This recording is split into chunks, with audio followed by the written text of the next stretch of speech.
Eder. Mac. Pallister. Allora Claudio, per la gioia di Sebastiano, come stai?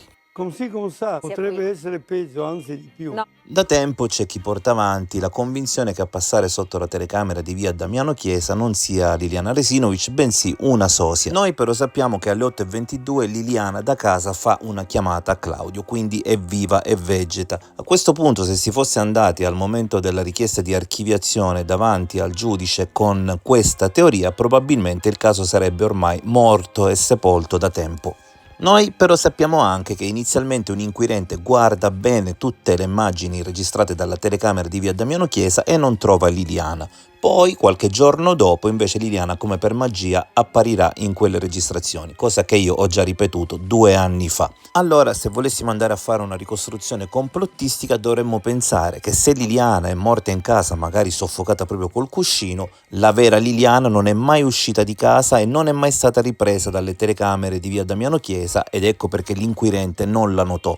In seguito poi, per via della strategia del ritrovamento e della ricostruzione del percorso di Liliana, gli inquirenti avrebbero deciso di manipolare, e qui ovviamente non sto riferendo una mia idea ma una ricostruzione molto ipotetica, manipolare queste registrazioni e dichiarare che quel passaggio di Liliana, magari preso da un giorno precedente, vada riportato al 14 dicembre. Ma succede anche un'altra cosa, che a questo punto Sebastiano nel frangente specifico avrebbe un alibi, in quanto la sua auto viene ripresa dal Targa System di Trieste nella zona di Cattinara, per cui dovremmo anche pensare che Sebastiano ha dato la sua auto a qualcuno, un amico, al figlio, il figlio quindi o l'amico stanno girando con la sua auto e il suo cellulare, e nel mentre lui di nascosto si è recato a casa a commettere l'omicidio. Chiaramente è un'ipotesi troppo complicata per essere praticata. Infine, chi indaga ha anche un'altra arma per smentire tale ipotesi, ovvero la testimonianza di Iva, testimonianza che io ho sempre ritenuto molto discutibile, però comunque viene messa agli atti, per cui va tenuto conto di essa. Detto ciò, ripeto per l'ennesima volta che il mio punto di vista prevede che a passare in via Damiano Chiesa sia Liliana e che a passare invece in piazzale Gioberti possa non essere Liliana.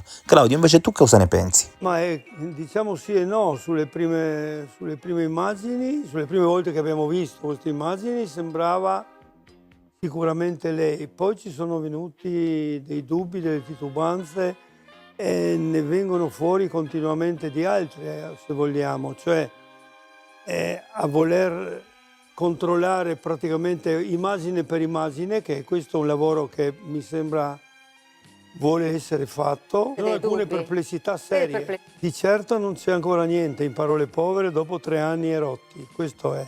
Ma sì, ma io non voglio parlare di queste ipotesi, di come lei è morta purtroppo per lei.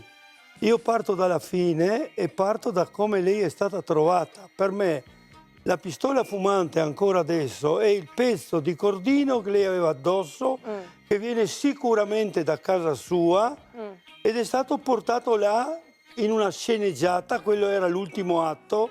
Questo fatto secondo me è premeditato. Può essere anche un'enormità, quella è una congettura mia. Tutto questo può essere trovata risposta, ripeto, partendo dalla fine.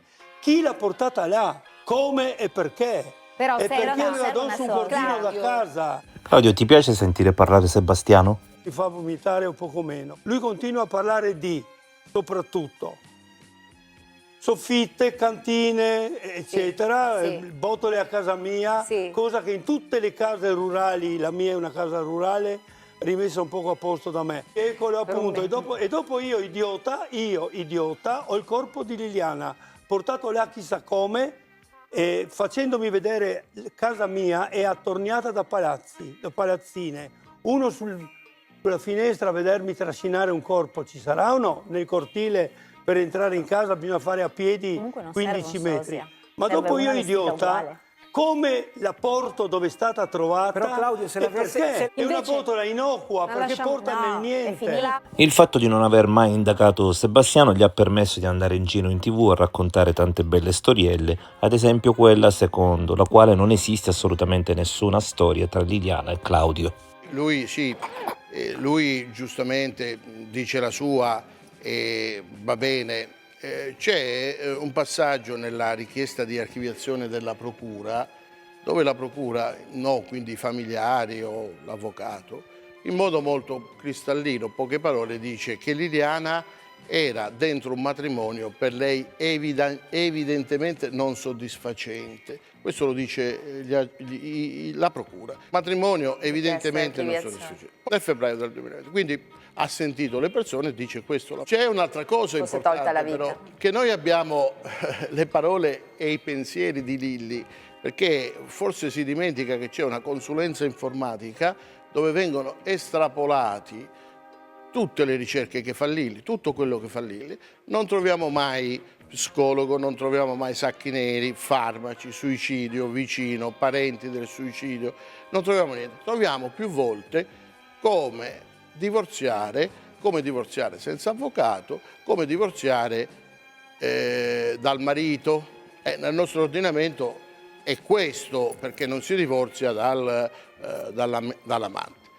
In più abbiamo noi ritrovato ultimamente oltre un anno di messaggistica tra Lilli e Claudio Sterpin, che si aggiungono ai messaggi che già c'erano: cuori, ti amo. Manda un messaggio con un cuore enorme dove c'è scritto ti amo l'8 dicembre del 2021, pochi giorni prima. Poi c'è questa messaggistica, estensione di Lilli era in questa direzione, non in quella che dice lui, e la procura l'ha scritto chiaramente e lo dice la messaggistica.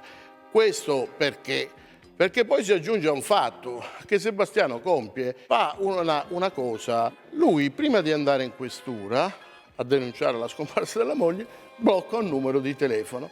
Guarda caso, quel numero di telefono che viene bloccato da Sebastiano alle 21:43 del 14 dicembre 2011 è il numero di telefono di Claudio Sterpin.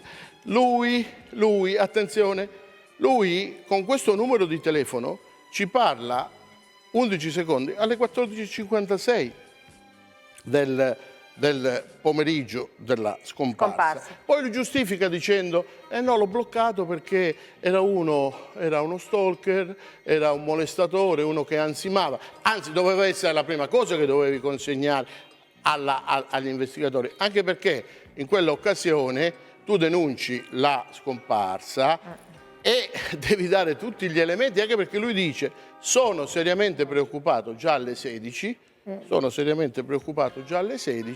e dice non ci sono problemi tra me e mia moglie, attenzione, suicidio. È lui che dice che la moglie non ha problemi di salute, è tranquilla, è normale, siamo felici, un matrimonio idilliaco. Questi sono dati oggettivi. Procuratore capo, noi non facciamo gossip, però non hanno fatto manco i fatti, Le lesività che non sono caramella a menta.